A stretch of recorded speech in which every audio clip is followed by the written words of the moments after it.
Hello. Are we live? Can you lot hear me? I hope so. Welcome.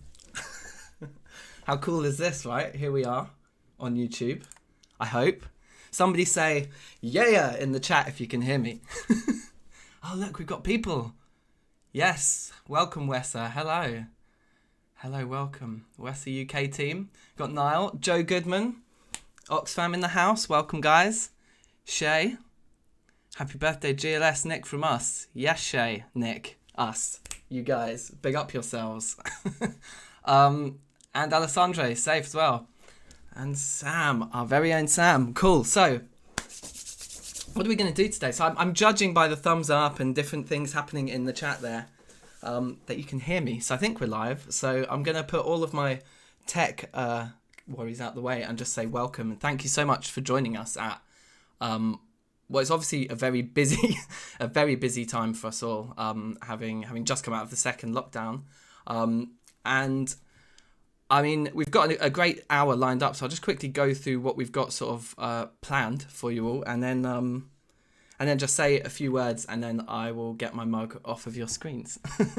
But of course, the main event here is to say thank you and to celebrate, I suppose, the sort of collaborative approach we've all taken together to get this far over the last 3 years. I'm incredibly grateful to have had so many amazing people to work with and amazing causes to work with, and to build a team that's so kind of committed to working for those great causes. You know, I think I couldn't sort of be more proud and more humble, I suppose, or feel more humble, you know. So I just have to say massive thank yous, and without being too gushy, that was, you know, one of the main reasons we wanted to put this whole thing on.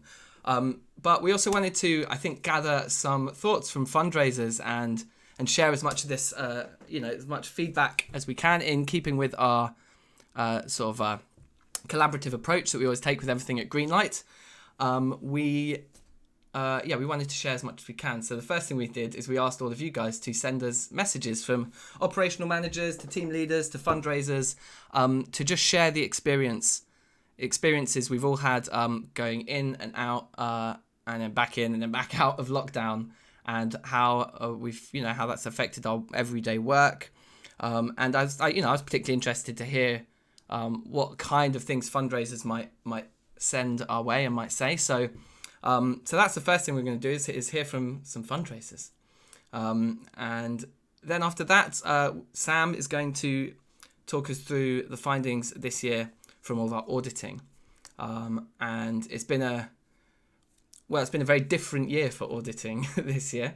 And I think, you know, there's certainly a few pieces of my microphone. There we go. There's certainly a few pieces of data in there that I think are and patterns that have started to emerge the more of this auditing we're doing that are really interesting, you know. So a few more people in the chat here. Lewis Honey, from everyone at Real, welcome Real, big ups. And Oliver, safe Oliver, happy birthday Greenlight, woo! It's obviously like, this is like a raging party in here, isn't it?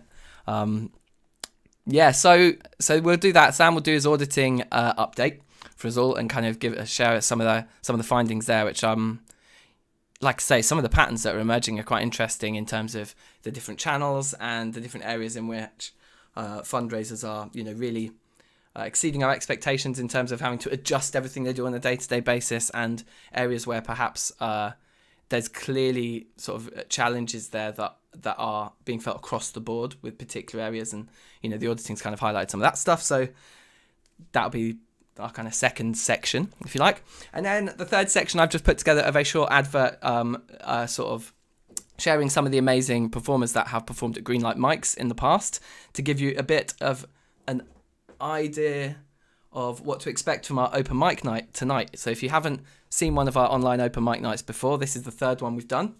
It'll be starting at 8 p.m. tonight. So this will finish at 5. You'll have 3 hours to go make your dinner, put the kids to bed, or at least those are the two things I'll be doing. And then at 8 o'clock, this open mic night will start. So we've got a little teaser trailer to show you for that, to wet your whistle.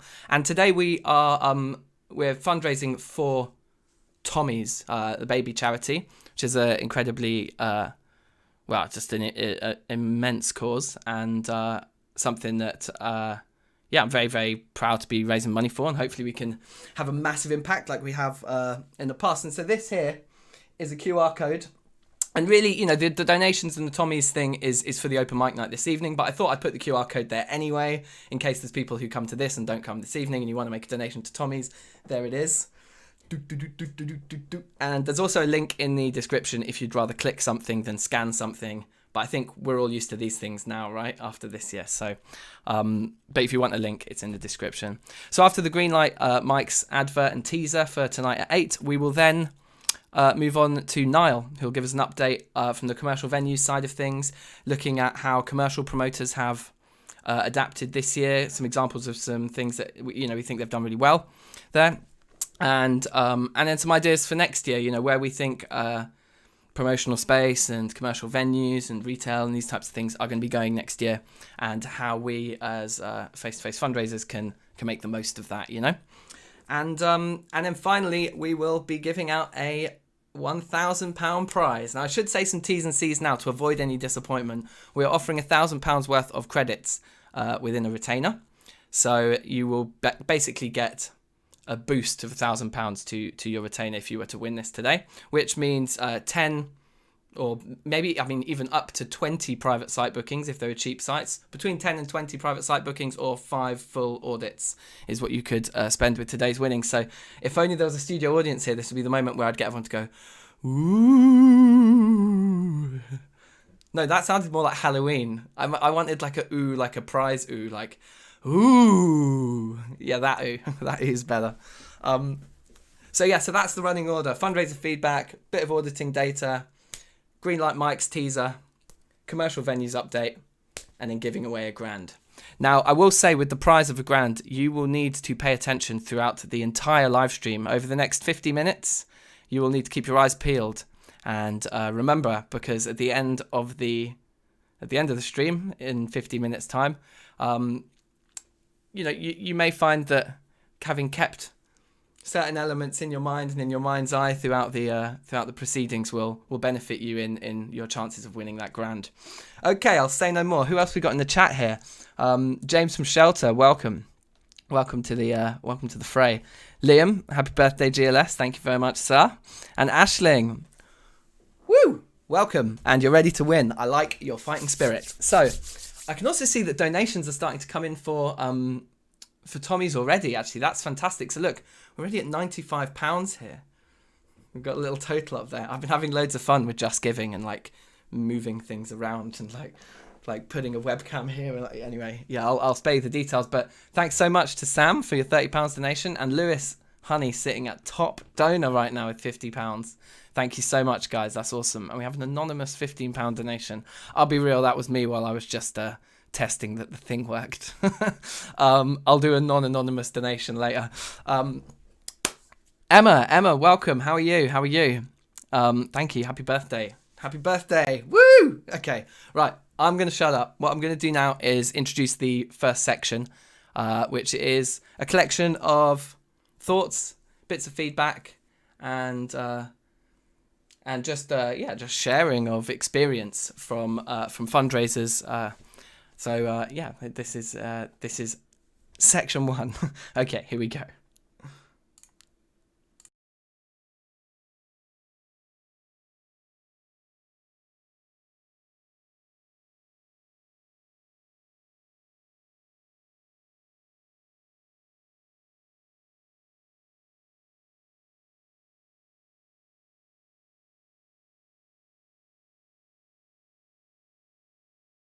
Well, it's certainly been a challenging 9 months with lots of unexpected challenges, and one of the major concerns was that people fearing for recession, fearing for their own finances, that would block them ultimately from charitable giving, or even lead to them cancelling their direct debits and their current charitable giving. But we've seen a real wave in terms of empathy. Those that can give are giving, and one of the most important things that we found in that is keeping our fundraising staff keeping the morale high, doing as many little changes as we can to their working environment to make it as palatable as possible. Wearing masks, talking through masks, and keeping a distance from the public. That's not their normal sort of behaviour, but it's helping them through that, and that's been really positive. Obviously. Yeah, my name is Deborah. So I work for Oxfam. The last couple months, if I'm honest with you, has been really hard, and it's been also quite scary as well. It hasn't been the easiest mentally as well. You've had a lot of time to be by yourself, a lot of time to think about your life and whatnot, and you don't really know what the future holds. And it feels quite good to be back in Oxfam. I'm very grateful that I still have a job. A lot of people lost their jobs during the pandemic, so I'm just very happy that I still get to work and have a job, but it's even nicer because I'm working for a great cause, so I really appreciate that. It's not been the easiest year, but I think it's been a year that everybody's been able to learn, including myself. So I'm really grateful that I get to work for Oxfam, because I'm not only helping myself by having a job, I'm also helping other people that need it and that are in a less fortunate position than I am. And so I'm really grateful, and I'm looking forward to the future. Hi, my name is Anthony, and I'm a paid professional fundraiser for Oxfam. During the pandemic, it's been a very, very difficult, unstable time for all of us. Not only as fundraisers who have a background in face-to-face fundraising. When the lockdown happened, we had to go from face-to-face fundraising to telemarketing, working from home. And I've never had to work from home before, so the transition for me has actually been a little bit difficult from face-to-face, that social aspect, in a isolated aspect where you have to keep yourself self-motivated, so to speak. So a lot of people that we're speaking to when working from home in telemarketing, a lot of people have lost their jobs, a lot of people have been made redundant, a lot of people are living in fear of having unpredictable futures. They're not really too sure. But now lockdown is over, we're back on the street, we're back into being social, and we hope that more and more people can come back to a state of normalcy. Thank you. Hello, my name's Dan Roberts. Been working for Real Fundraising for about 3.5 years. Just under 3 years of that was spent on private site, and then after lockdown I was supposed to be going knocking on doors. This was something I was a little bit concerned about because one, I'd never done it before, and two, I knew that we'd just come out of a lockdown, and I was wondering what people's responses were going to be, and truthfully it was a positive response. A lot of people were just happy to speak to somebody, and I remember that one particular guy I've spoken to, he was telling me everything he'd been doing to try and keep his mind straight and to keep busy throughout lockdown. He told me that he put a new flat pack together in his bedroom, he'd redecorated his bathroom, he was doing some work in the kitchen, and he bought a virtual reality headset and set up for his house, which is funny because I did the exact same, not all the decorating stuff, but I did buy a VR. And me and him was talking about this back and forward just for ages, and then just off the bat he asked for more information about the charity, and he did it. He actually signed up. You see, the thing is, obviously charities have suffered throughout this lockdown because a lot of people had to tighten the purse strings, and I did it myself, and charities suffered. But the thing is, when I was speaking to people, I never really had to mention about how charities had suffered because they already knew themselves. A lot of people I'd spoken to had stopped giving because they didn't know what the situation was going to be as regards. We didn't even know furlough existed at one point. So lots of people were not just positive and gave a great reception when I arrived and knocked on the door, but they listened. No, not everyone signed up, but everybody was interested. One, it was somebody to speak to. Two, it was about a topic that everybody knows. Everyone knows there's charities and they do great work.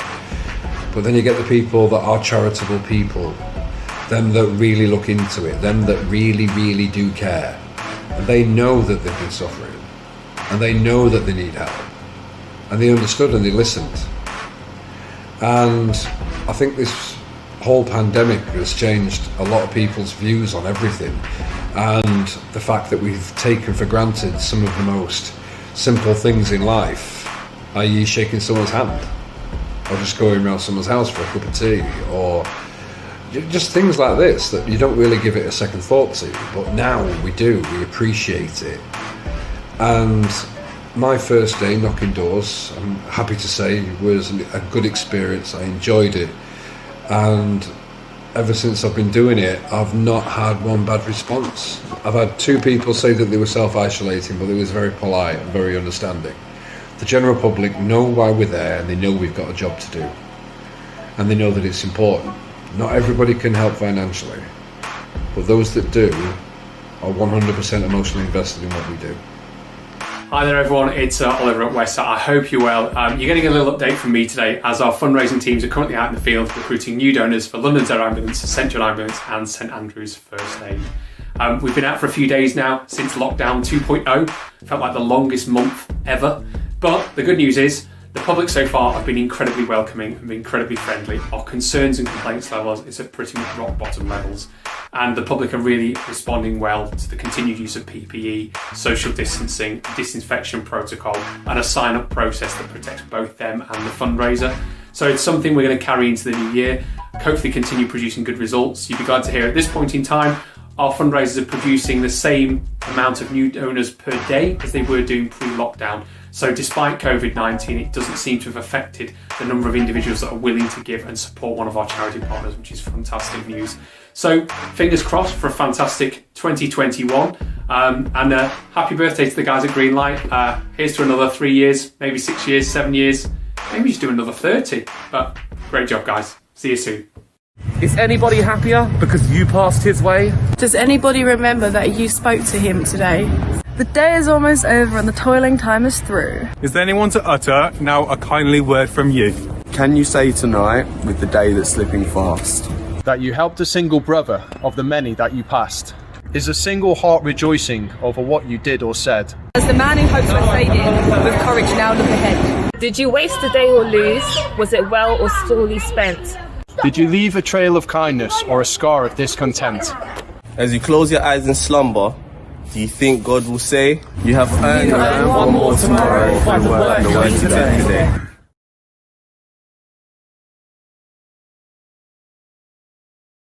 Hello, okay, we're back. Amazing, right? Thanks so much, everyone, for sending those clips in. It was really great. It was great to hear from everybody, and big shout outs to Us Fundraising, I think, for the team effort poem at the end there by Edgar Guest, I think. Really cool. It was very kind of moving, and I thought a fitting way to close off the sort of the feedback section there. And yeah, Aisling, you're spot on. The King's Cross audio is classic. It's like literally Paul Anthony, as soon as he started talking, the tannoy's like, "Oh, can you come to this platform, please?" But you could still hear what he said, and Anthony was great. And like Sam says, does a disclosure, like, I'm a paid professional fundraiser. It's like that is compliance, like, from the core, you know. So yeah, great. Thank you everyone for sending all those through. That was awesome. And I can see more donations even coming in right now. So that's incredible. We've got an anonymous £10 donations just dropped in. So whoever you are out there, big love. Thank you very much. And it looks like Liam has just tied Lewis for top donor at £50 as well. So thank you very much, Liam. That's awesome. Yeah, really, really cool. So let's crack on, shall we? So the next section is going to be taken by Sam. So I'll hand over to him just now, and just give you the little title slide before we move in again, which hides my my screen as I search through files and folders looking for the next thing to press play on. But yeah, here we go. I'll hand over to Sam now for a update on how auditing has gone this year and our findings, and to share some data now. Cool.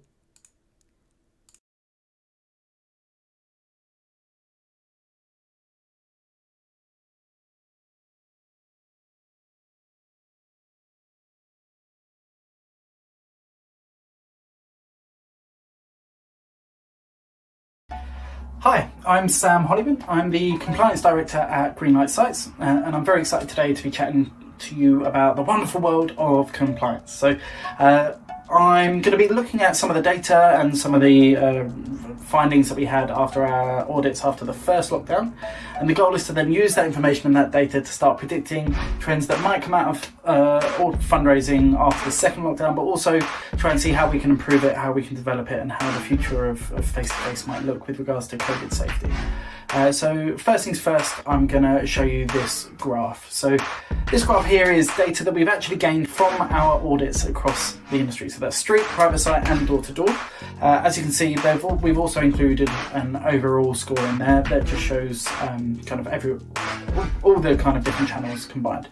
That being said, we've also looked at the 6 indicators that every one of our clients has been looking at with regards to how well their staff are adhering to the COVID safety guidelines and expectations of each organisation. So we've got contactless and tablet sanitising. Obviously that is whether that sign up has remained contactless throughout or whether that tablet has been cleaned with a sanitising wipe before and after the member of the public has touched it. Hand sanitizer, so that is both having and using that hand sanitizer. PPE, famous phrase that we're all sick of hearing, but is also very important to keeping safety. Personal protective equipment is how well the individual organisation's expectations have been adhered to by their staff. Physical contact, so again, lack of high fives, lack of handshakes, lack of pats on the shoulder or whatever it is that kind of physical contact comes under in fundraising. Then we have positioning, so that is looking at the individual fundraiser positioning in their team across all channels as to whether they are allowing for social distancing to be possible as they walk past. And then of course the social distancing itself. And then of course we've got the overall score, which is all 6 combined.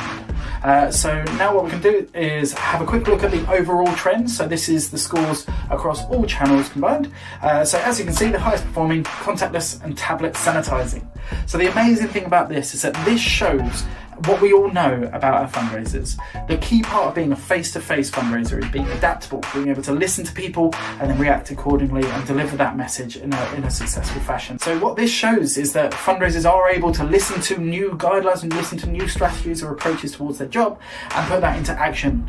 It kind of backs up that idea that face-to-face fundraisers are some of the most adaptable staff across any industry. Obviously we've got hand sanitizer there. I'm going to talk a little bit about hand sanitizer and PPE as we talk about the different channels. But then an important kind of important observation here, is the positioning and the social distancing. I think that's probably the biggest change in face-to-face fundraising. Now, one thing we've kind of noticed across most audits is that the highest regularity of breaches towards social distancing is coming throughout the sign-up process. It's really, really kind of interesting to see when you're down on the ground and looking at these fundraisers doing their amazing work, is that they build such strong rapport and such strong bonds so quickly that naturally when they get that yes, there is an instinct to step in with that member of the public, show them the tablet and say, this is what we're going to be doing and these are the information I need. And so that is something that I remember being trained in, and open your body language and welcome them into that form so that you can fill it in together. Now, I think that is something that needs focus across the board from our trainers. We have some of the best trainers in any industry, and I think we all need to come together and say, look, remind yourselves in your conscious mind to keep that distance throughout and empower our fundraisers to say, actually, what I'm going to do is fill in this form, I'll turn it to you, but I need to make sure that I'm keeping that 2 meter distance. And if that member of the public steps in, make sure the fundraisers are stepping back. Or alternatively, they're having the confidence to say, actually, I'm ever so sorry, I've got to ask you, could you just pop back to that point, just so that we can make sure we're not breaching any rules or regulations. Next, we're going to look at street fundraising. So we're going to compare all those overall trends to the street data. So it's worth noting this is a bit of a smaller data set compared to compared to private sites and door-to-door. But that being said, it is very, very telling and shows some very important facts. So first of all, the one that draws your attention is of course that hand sanitizing score. As you can see, it is well below the industry standard. Now, I think it's kind of, lots of people can kind of look at that and probably jump to the same conclusion, in that the channel of fundraising we're talking about here, doesn't lend itself to pausing and sanitising, because street fundraising is all about going from person to person to person to person. It's 100% a numbers game, arguably more so than any other channel of fundraising, because it's all about just asking people. If you would go 2 seconds without stopping someone, you're not working hard enough in street fundraising. So what that does is it doesn't lend itself to making yourself go, right, cool, I just need to quickly sanitize my hands. It's thinking, right, where's the next person, where's the next person, where's the next person. So what we have to do is, I think, as an organisation, as a sector, as an industry, we have to start thinking how we can improve this. If you ask me, one way that we might be able to do it across the board is to introduce the concept of like a memo or a text message or some kind of reminder that tells our managers to sanitize their hands, perhaps hourly. That's probably the best way to do it, just on the dot every hour, just getting an automatic memo that says, yeah, sanitize your hands. Hopefully then it'll be brought into their conscious mind until eventually it becomes an unconscious trend that we all aim for in high performance. After that, we can look at the positioning and the social distancing. Again, some pretty poor scores here in comparison to the general industry. I think the obvious reason for that is, again, the channel of fundraising we're talking about here, because if you're a street fundraiser, the first thing you do when you get onto your site is have a look at the delineation, look at where you're allowed to work, and then set up your team to position yourself in the highest footfall areas. And obviously, if you're doing that, that's going to reduce the ability to kind of walk past without breaking social distancing expectations. And also, when you are speaking to people are naturally going to want to avoid people walking past and stepping in. And so we have to start looking at our site management agreements. We have to start looking at where we're sending street fundraisers to ensure that we're always positioning ourselves in a successful way, but also in a way that allows for safety. So it's something that team leaders can get involved in. Next, we're going to talk about private site. Now, as you can see, some fairly strong performance. It pretty much follows the trends of the industry here. There's obviously things like hand sanitizing outperforming the general industry. Obvious reason for that is probably similar to the PPE in that it's based on the overall promotional stand. So if you've got a promotional stand with a big hand sanitizing station there and kind of discs put on the floor on the Monday morning to allow for that whole week, then of course it's just natural that you're going to be more likely to remember to sanitize and also to stick to that, keeping those stickers on the floor and those discs on the floor. So I think that's something that is a huge credit to the channel in itself.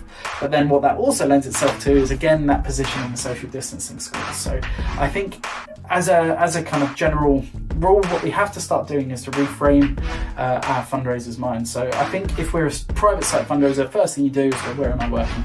Find out your points, right? That's our promotional area. Let's spread out. You allow 2 people on the stand. Let's say, you go that side, I'll go this side. Let's have as big a presence as possible. I think that's where we need to change. As in general, with our training, we have to remind people their first consideration has to be social distancing. So you have to say, right, first obstruction, first rule is we have to allow for people to walk past, let's say 2 meters from us. So whereas 2 meters from the corridor next to the stand, okay, cool. Let's then position ourselves where we can go. So it's about having that priority being safety.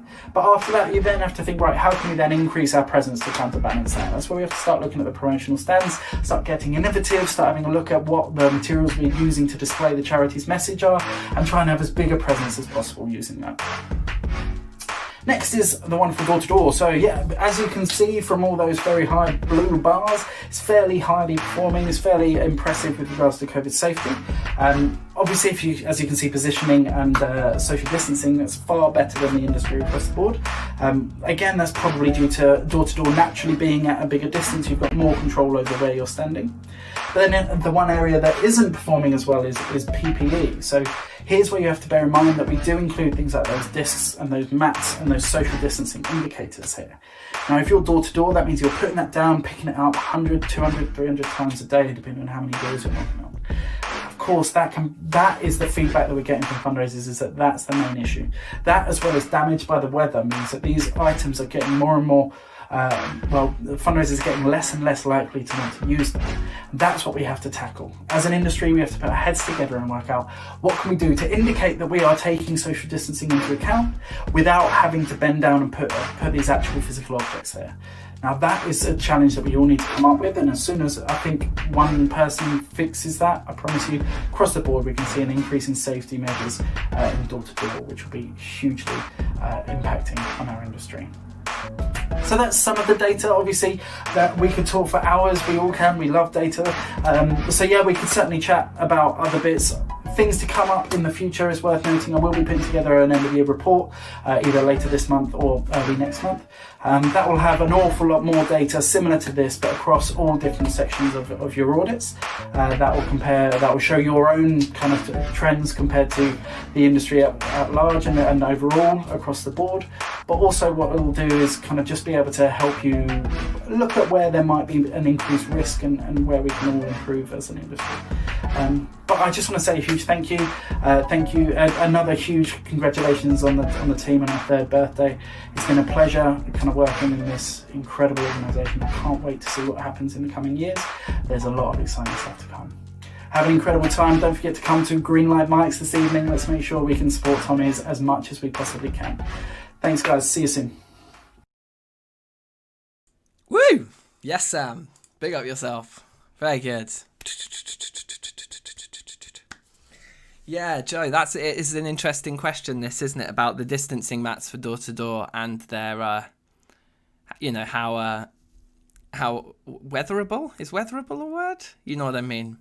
How resilient, I suppose, they are to the weather. And it didn't occur to me at all, but I can totally understand that. I mean, door-to-door fundraising is what I did to begin with.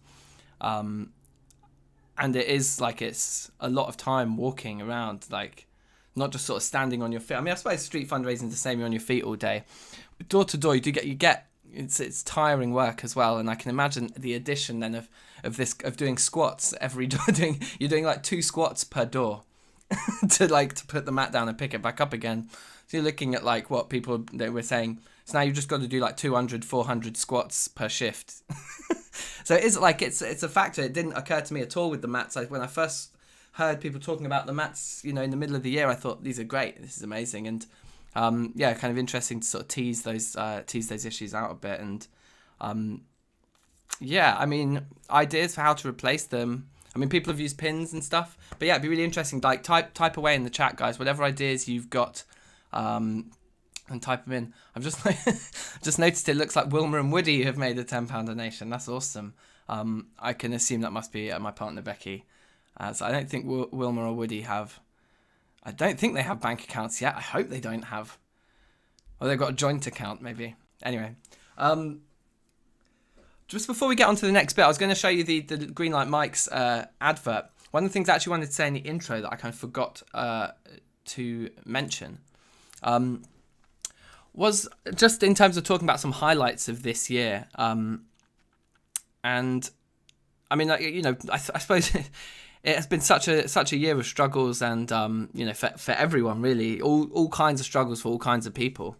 And living with this kind of sort of permanent sort of stress or fear and isolation and kind of uncertainty that we've all had to deal with. It's hard to kind of say, well, what was your highlight, of all of this? But, I think as a sector we are, and I mean fundraising is like embodied by the kind of idea that you can find that positive in a awful situation, and you can not just kind of imagine an alternative, but that you actually push towards that alternative, and actively try to make that alternative a reality. So I thought it's fine for us to look at highlights of the year. And to frame it that way to an extent. And normally at this time of year, we would be sending to venues and to clients amounts raised, certificates, and looking at how much money we might have raised for these causes. And I suppose that made me think because, I mean, that that figure this year is much less. And for us, for all of us, it isn't just like a KPI or a kind of end of year statistic or something to put on a certificate. Like what that means is what what the fundraisers were speaking about at the start. Is that there's this huge funding deficit now for charities and this massive gap to be filled basically, and that is only going to impact real people in real situations, so instead of looking at amounts raised, I thought the thing that we could say was a highlight, at least at Greenlight, is an amount saved instead. And Niall will talk a little bit more about this later and how we managed to do it, but we took a kind of decision to basically commit ourselves to ensuring that none of our clients had to pay for anything that they A, couldn't use, but B, just didn't want to use. You know, there were so many blurred lines around when is it okay to go back out fundraising. Certain shopping centres expected us to be there on the 15th of June, you know, writing them a check for the space, which was like insane.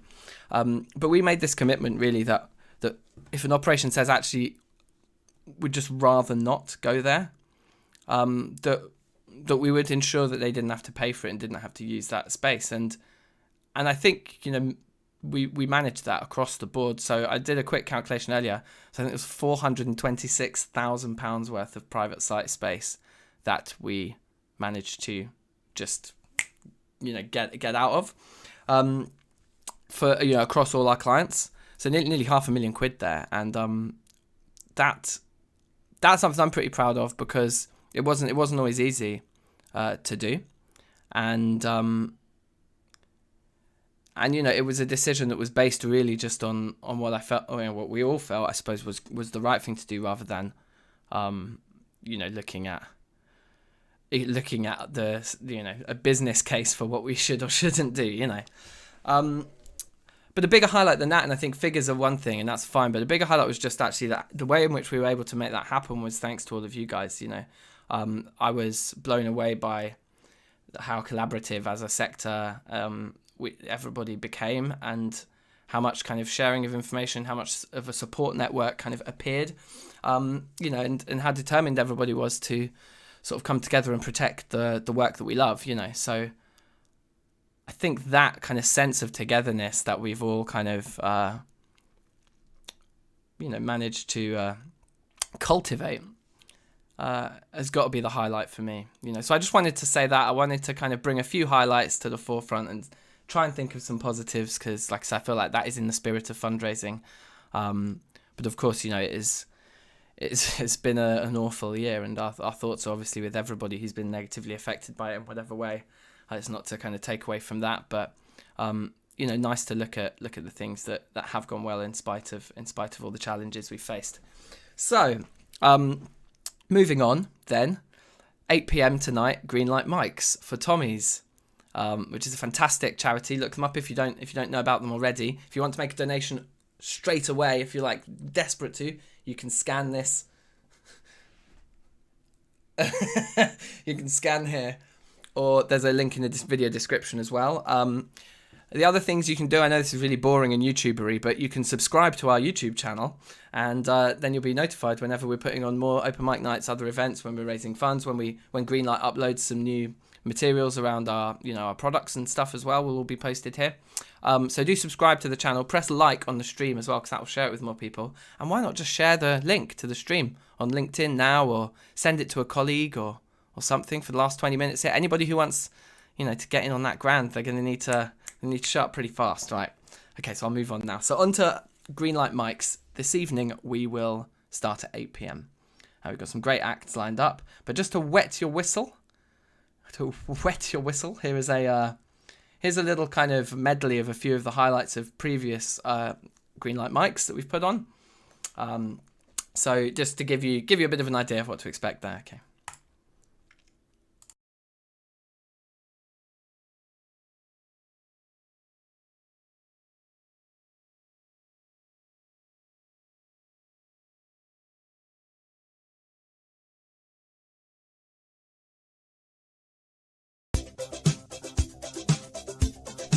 Hello, one and all.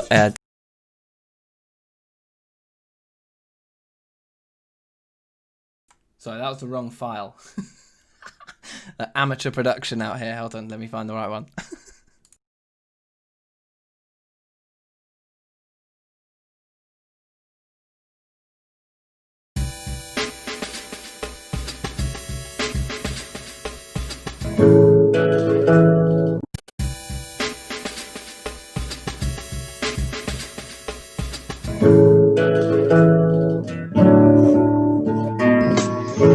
Maybe sometime my love I dedicate to loving her.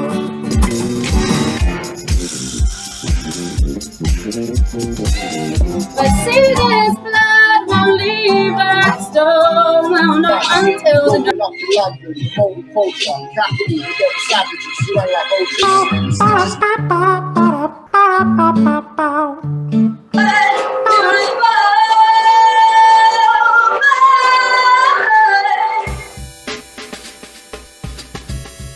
£210 raised.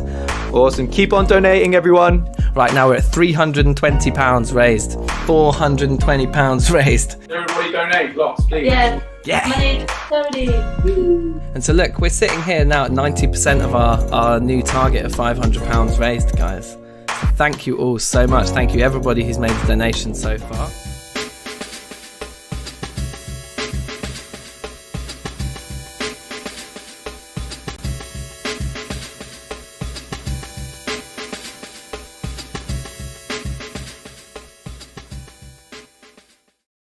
Alrighty then, so there you go. Just very, very, very brief little teasers there of a few of the acts that have appeared previously. One of the things we're doing with Greenlight Mike's a little bit different this evening is there's going to be a few pre-recorded segments too. So I actually think we've got one or two less acts than we've had previously, but I think we've got probably the best show that we've put on yet lined up for tonight. So do join us. I'm sure I'll be having a beer or two, and that's gonna be the social part of our party, right? All right, cool. So that's happening tonight, 8 p.m. Yes, Nick. As Nick says, don't forget to bookmark tonight's event. You can go and ring the notification bell on the stream. It's already on the channel now, ready to go. And also, yeah, just to pick up on what Sam said, there is I'll definitely reiterate that. I do think the mats definitely have their place. It's I thought it was a great idea at first. It's interesting though, the different perspectives and the practicalities as they come out, you know. But I absolutely think probably still for now better than nothing. But yeah, it'd be interesting to hear everyone's ideas on that, certainly. Yeah, the laser thing is a crazy one, isn't it? Interesting. Okay, so onwards now. I'm going to hand the floor over to our commercial venues manager, Niall Williams, who Niall's going to be telling us a little bit about the commercial sector, about the private sites that we work with and where they're all at with all this, and just a review of the year really in terms of private site bookings, and yeah, and then sharing some ideas and what we kind of, me and Niall put our head together and thought what can we really what can we do next year, and what opportunities are there, what strategies can we employ for next year, so as you know, as a collective. So here we go. I'll do that now. So this is our part 4, and after part 4 we'll get straight to giving away £1,000. Okay, so here's part 4.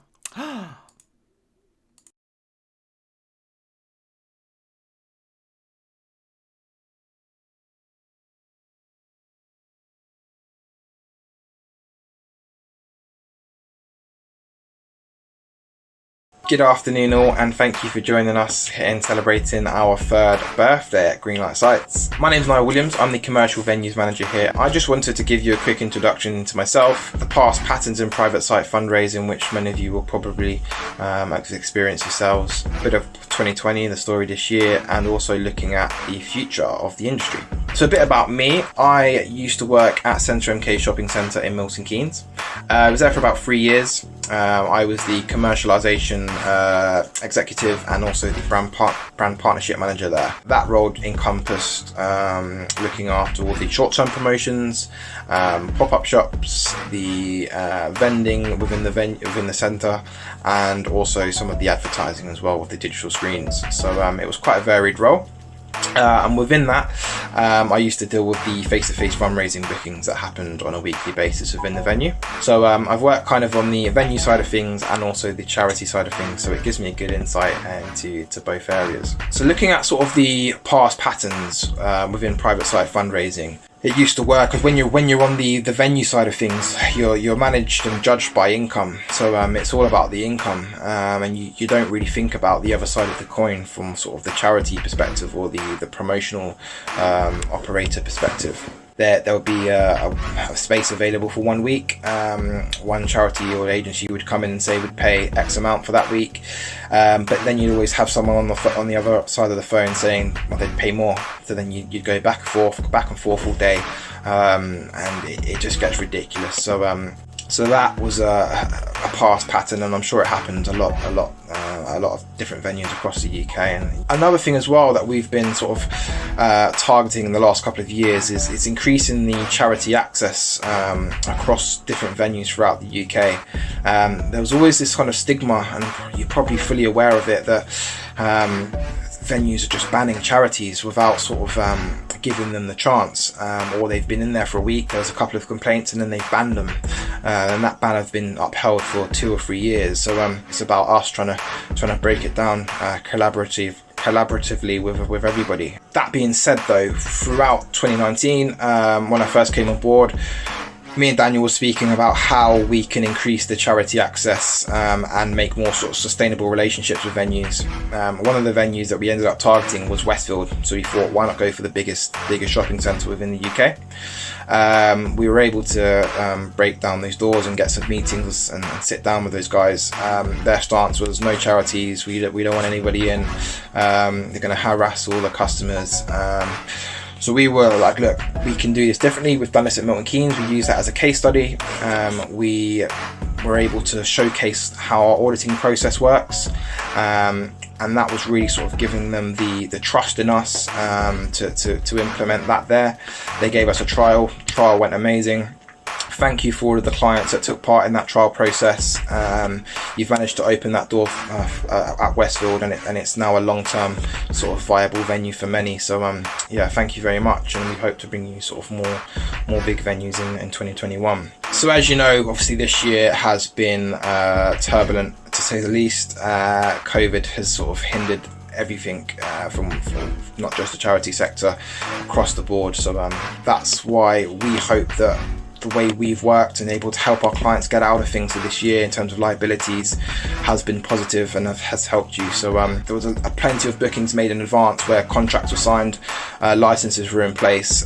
Usually the venues would uphold those and make us pay for them, but we had some difficult discussions with many of the venues, and we managed to get out of all liabilities for our clients. So they were not held to a single booking where they had to pay for that. We've had the discussions where if we were to move those bookings, that they wouldn't be forced date moves, they would be flexible.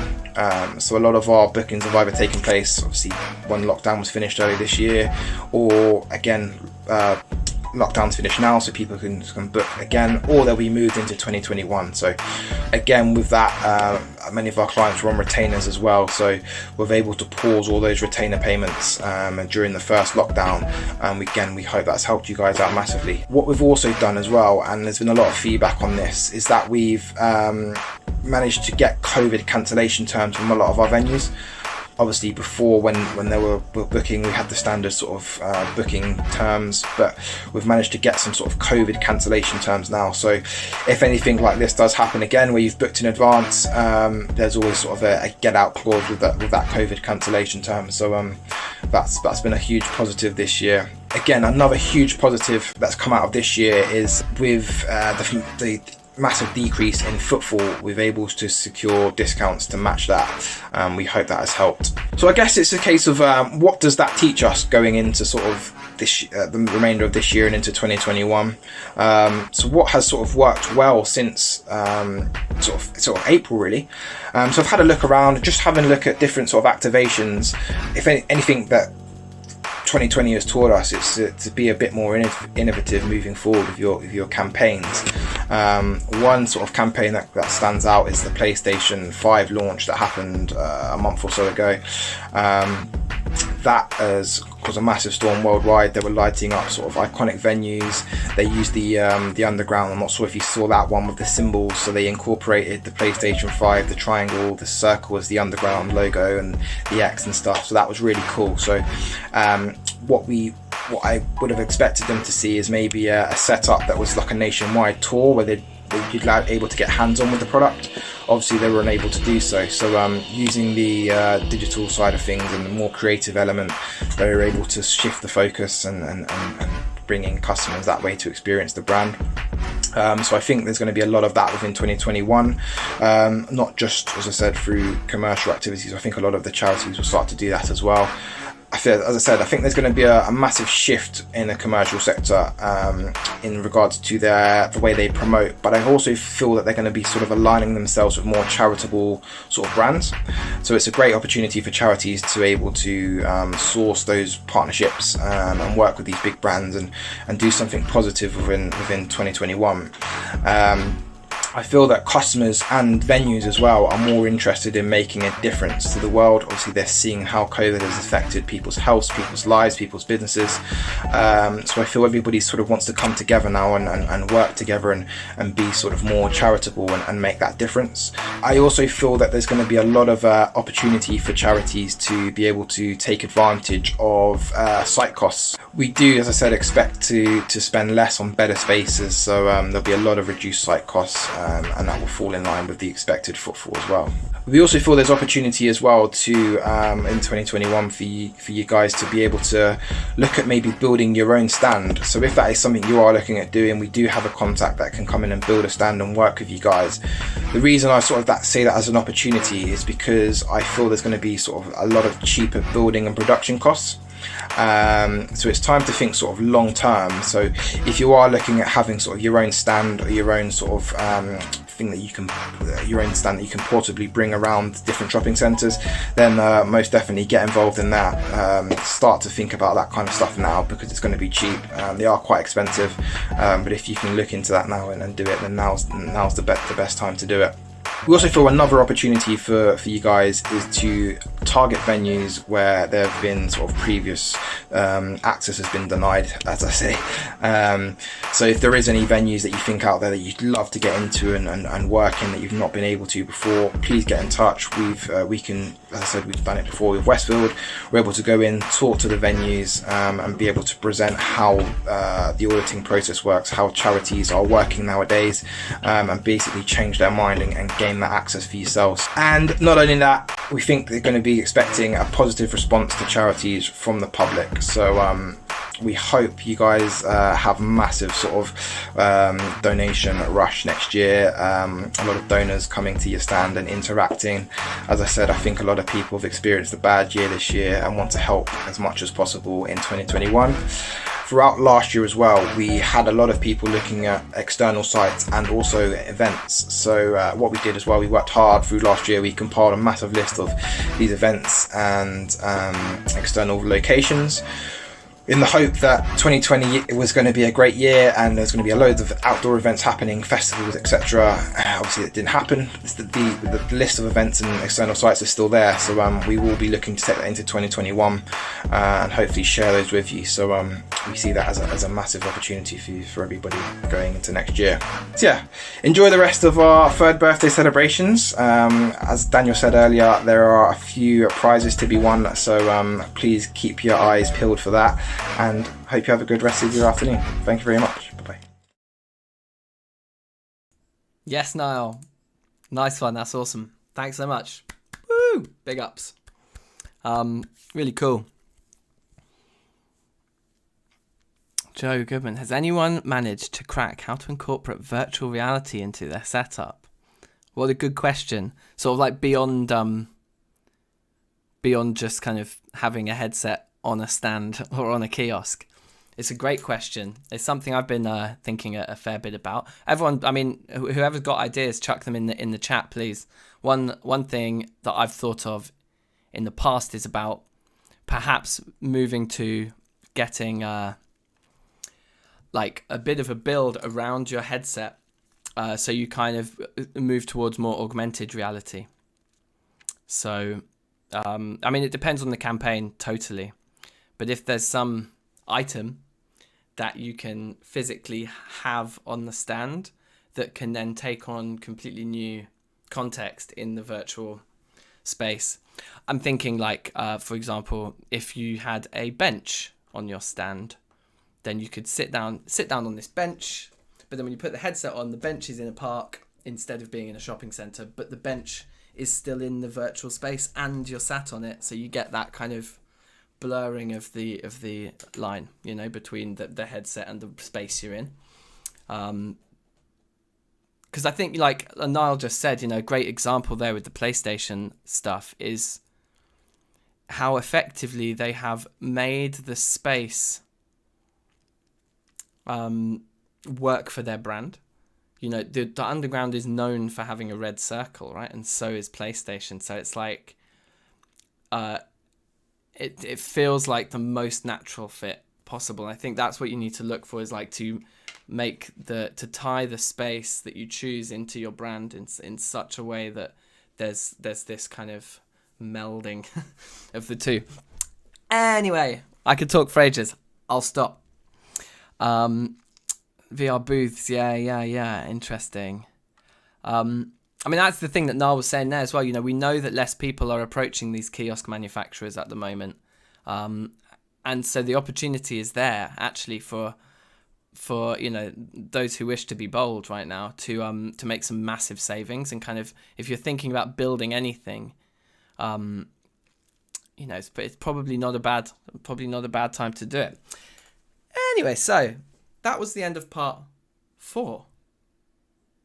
So what is left to do, guys? I think the only thing that is left is to very quickly review what we've seen so far today, and then ask you a few questions. I'll tell you the rules. In fact, let me tell you the rules first. The rules are, I'm going to ask you a few questions, 4 questions to be precise, and you will have 5 minutes tops, maybe 3, we'll see. What we'll do is we'll say all answers must be in by 5 minutes past 5. Okay, so you've got 7 minutes from right now. Obviously, you don't know what the questions are yet. Don't jump the gun. Okay. So what we are going to do is just have a quick little recap of the 4 sections that we've had today, and then I'll ask you the questions. Okay. That was part 2 there. Part 3 there. And a little bit of part 4. Okay, and now for the questions. I'm just okay. So, is everybody ready? Are we ready? Okay, here we go. Question number 1. In picture number 1, what colour was the baby grow? So this is the picture of Niall. Very festive picture. Dog and baby, one in each hand. But what colour was that baby grow?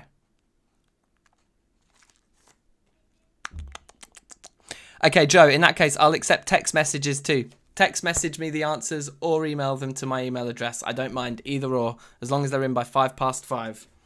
That question 1 again. What colour was that baby grow on picture 1? Number 2. Question number 2. For picture number 2. Was the elf sat at the piano male or female? Was the elf sat at the piano male or female? I don't think I've ever been a quiz master before. This is like, we'll have to set up the Greenlight game show. Greenlight. No, I can't think of anything that rhymes yet. I'll come back to you on that one. Question number 3. Question 3. In picture number 3 was the baby with the dinosaur and the giant Santa either side. Was Santa wearing a scarf? So question 3, was Santa wearing a scarf? It's a simple true or false question. Was Santa wearing a scarf? And finally, question number 4. For the picture... What was picture number 4? Sam? Yes. What was on the table? That's right. It's a lovely picture of Sam there. New babe in hand. But what was on that table? Question 4, what was on the table? So, I'll recap those questions again. To be honest, I think waiting till 5 past maybe... Oh no, because the stream does go out on a slight delay, doesn't it? So you guys are hearing me slightly after I... Yeah, let's stick to 5 past, be the deadline. Question number 1. In picture number 1, what colour was that baby grow?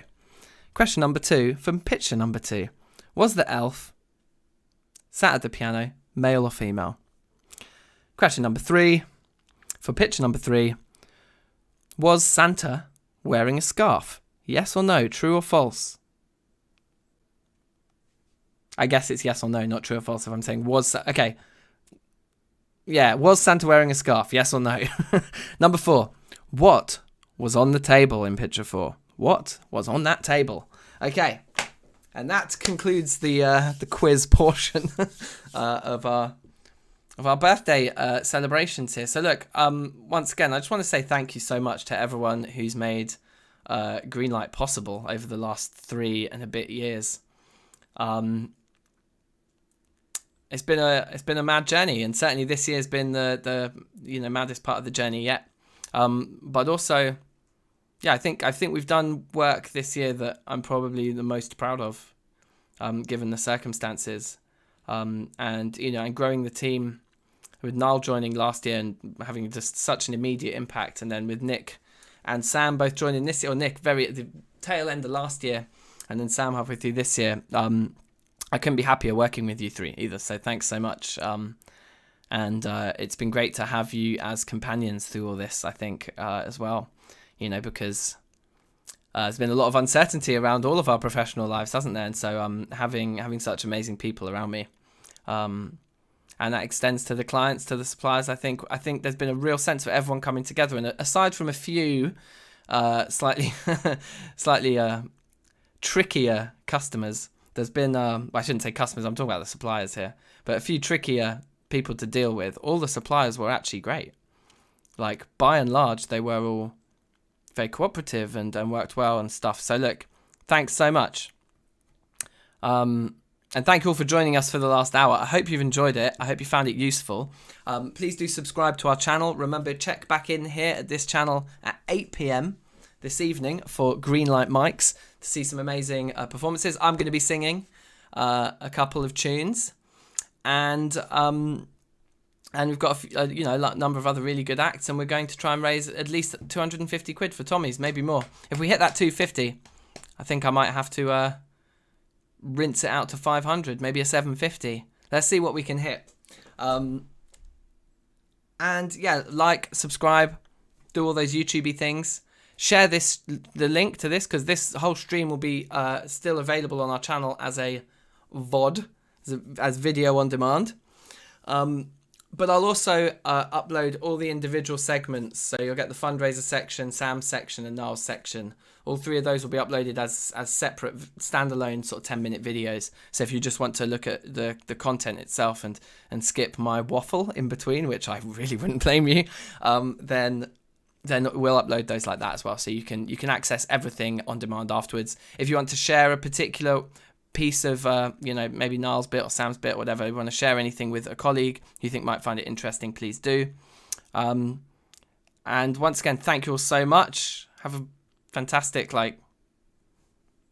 Christmas if we don't see you before. But, and good luck for the next couple of weeks of fundraising before we all break up. From what I hear, things are going well out there, but we've got talk of tier 3 in London now, don't we? So anyway, thanks so much, guys. I really appreciate everyone being here and helping us, do what we do. And it's just great. It's just great to be working with so many fantastic causes. So thank you very much. And I make that 5 minutes past 5. So the lines are now closed, ladies and gentlemen. Let's see what answers we got in, and let's see if we have a winner or not. I've even got a tiebreaker ready. Okay, sweet. So I do have an email. I have 1 entry here. Have I got any entries from text?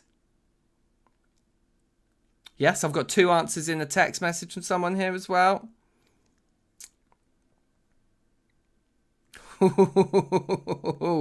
Okay.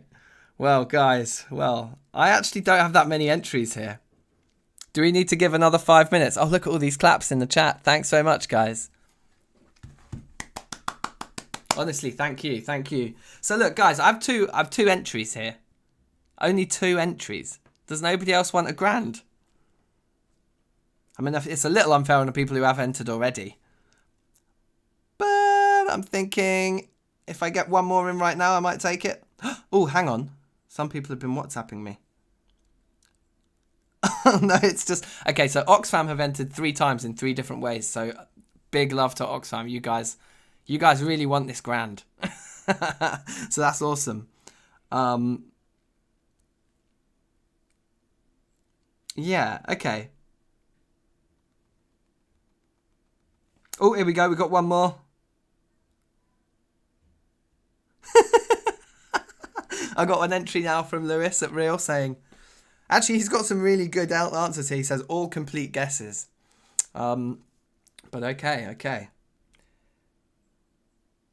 All right, now there's a little bit of a controversy here.